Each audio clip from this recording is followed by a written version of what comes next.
Sí, y claro, y entonces, ahora centrándonos un poco más, ¿no? Con Srila Prabhupada. Srila Prabhupada nació a finales del siglo XIX. De hecho, pues nació el 1 de septiembre del 1896 en Calcuta, ¿no? En Bengala. Y ya desde, digamos, desde pequeño, pues sus padres y sobre todo su padre ya inspiraron en él esta devoción y esta, ¿cómo decirlo, no? Pues esta conexión con Krishna, con la suprema encarnación, avatar de Vishnu, Sí, ¿no? así es. El padre fue eh, muy concienzudo en su esfuerzo por educar a su hijo. De hecho, cuando Prabhupada nació, es costumbre en la India que un astrólogo haga la carta natal y oriente a los padres en qué dirección deben educar o guiar a su hijo. Y el astrólogo que hizo la carta de Prabhupada parece que era muy bueno, porque les dijo que a los 70 años iba a cruzar el océano y iba a fundar 108 templos de Krishna, que es exactamente lo Mm, que Prabhupada hizo. Entonces su padre, que naturalmente era un Vaishnava ujú, y una persona con mucha devoción por Krishna, desde muy pequeño se preocupó por educar a Prabhupada en esa dirección, ¿no? Por ejemplo, él le contrató un músico profesional para que le enseñara a tocar la mirdanga y a cantar, y aunque a veces la madre le cuestionaba de que no cuál era la utilidad, ¿no? Pero Prabhupada decía que el padre sabía lo que hacía, ¿no?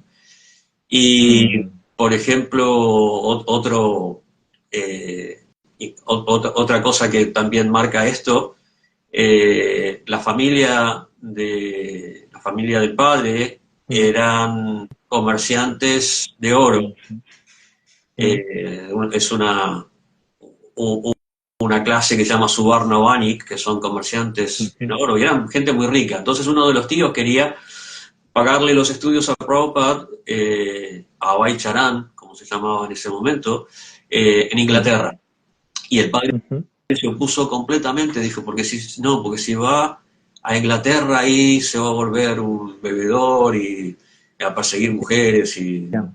Entonces, Mm, él, claro, estamos hablando de principios del siglo XX, en una claro. sociedad Mm, muy ortodoxa, ¿no? De una familia muy conservadora. claro. Y, y él se preocupó por inspirar a Prabhupada en esa dirección. De hecho, por ejemplo, cuando era chiquito, lo llevaban a un templo que era de la familia, que estaba a la vuelta de su casa y se quedaba horas mirando las deidades y Mm, en otra ocasión organizaba pequeños festivales de Ratayatra. O sea, toda su vida, eh, hay un capítulo en ese libro que tú mencionaste antes, ujú, que se llama, uno de los volúmenes en realidad, pues son varios volúmenes, se llama Toda una vida de preparación. mm, ujú, Y, ujú, y en esos primeros 22 años, que fue guiado más bajo la dirección de su padre, se formó de mm, esa manera. A los 22 años él conoce a su maestro, quien iba a continuar mm. esa, esa instrucción. Y a lo largo de toda. Bhaktisiddhanta, ¿no? Sí, Srila Bhaktisiddhanta Saraswati Thakur, Prabhupada también.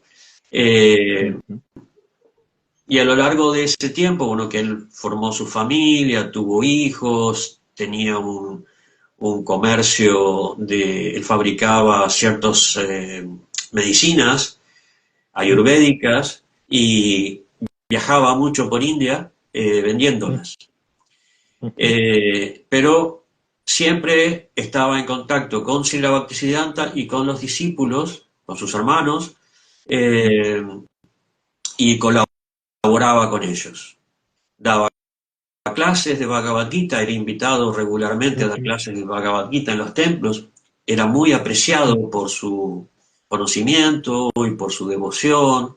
Eh, ujú, entonces, siempre se se mantuvo en esa dirección, en esa preparación, ¿no? Y que dio su fruto cuando viajó a Estados Unidos. Porque en India él también quiso comenzar una institución devocional de devotos llamada la Liga de Devotos, pero no tuvo mucho éxito. No fructificó. No, tuvo un discípulo que lo ayudó, pero en la misma época él seguía ocupándose de la familia, de sus asuntos comerciales, y le costaba mucho poder compaginar todo, a la vez escribir, Claro. y en cierto momento, siguiendo la tradición hindú, él toma la orden de Vanaprastha, o se retira de la vida familiar y luego toma la orden de sannyas, y ahí se dedica completamente a sentar las bases del movimiento que iba a desarrollar, que son la traducción, que es la traducción del Srimad Bhagavatam, o Bhagavatam. Esa traducción es en realidad lo que él consideraba la misión de su vida. Era su objetivo más importante, poder llevar ese conocimiento, hacernos llegar ese conocimiento, a hacerlo accesible a todo el mundo. Esa fue la misión de su vida. De hecho, hasta los últimos momentos de su vida, él siguió traduciendo. No pudo completar toda la traducción del Srimad Bhagavatam. Llegó hasta el 10º canto, hasta el capítulo 13 del 10º canto, y hasta los últimos momentos siguió con esa traducción. La labor que él desarrolló es sobrehumana, es impresionante. Sí, es abrumadora.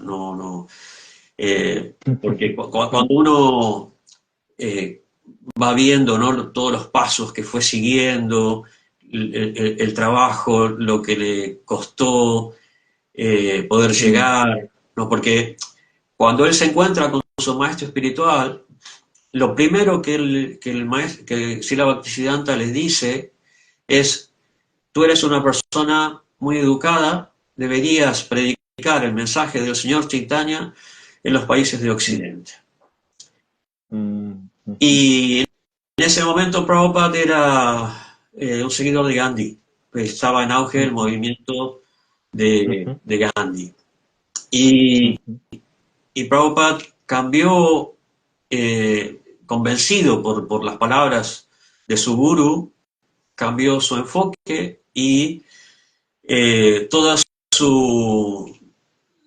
el objetivo se dirigió en esa dirección. Y de hecho fue también la última instrucción que Srila Bhaktisiddhanta le dio antes de partir de este mundo. Escribió una carta y le volvió a repetir la misma instrucción. Así que ese fue su motor, ¿no? Y cuando finalmente pudo viajar, después de mucho esfuerzo, que no tenía recursos, no tenía prácticamente patrocinadores, o sea, el único patrocinio que consiguió fue de una señora llamada Sumati Murarji, que le dio un pasaje. Ella tenía una compañía naviera, y le dio un pasaje en un buque de carga, en un buque mercante, que tenía un camarote para llevar a algún pasajero especial, y le dio un pasaje que viajara que iba a Nueva York. Ese fue todo el patrocinio que consiguió. Y con los volúmenes del primer y segundo canto que él había podido traducir e imprimir, ese era todo su bagaje. Ni siquiera llevaba instrumentos. Y con eso empezó a los 70 años, 69 años, casi 70. Y lo que desarrolló después la cantidad de libros que escribió, de discípulos que inició, de templos que inauguró, de deidades que estableció. Y la vida, las vidas que cambió, como la mía, que era de Claro. miles y miles de personas, eh, es una labor sobrehumana. Es impresionante. O sea, leer la biografía de él es algo emocionante, motivador, muy inspirador, eh, especialmente para los devotos, pero para cualquier persona que, que tenga dificultades en su Claro. vida o que llega a la vejez y dice, yo no puedo hacer esto, yo no puedo hacer lo otro. No, Claro. no. Definitivamente él hizo eso, algo, ¿no? Yo puedo hacer, ¿no? Yo cuando leí esta biografía, estaba en mis 20 y pico de años. Wow. Hoy tengo 61 y a veces pienso, uy, esto es demasiado, esto es mucho para mí, no puedo más, no sé qué. Y me acuerdo, Ya. y me acuerdo de Prabhupada y digo, Claro. no, no, no, no, tengo que poder. Sí, ¿no? Y se debe realizar, se debe hacer el swadharma, ¿no? Mantener el dharma, el dharma propio para llevar a cabo, pues, lo que toca, ¿no? Sí, las personas afortunadas que descubren cuál es su Dharma, eh, Mm, lo tienen mucho exacto. más natural y fácil, ¿no? Pero de Exacto. todas maneras, la vida no es fácil y a veces, por más que tú estés haciendo aquello que te resulta natural, y siempre dificultades va a haber. Pero, pero uno tiene que seguir adelante. Claro, en el Kurukshetra personal y externo.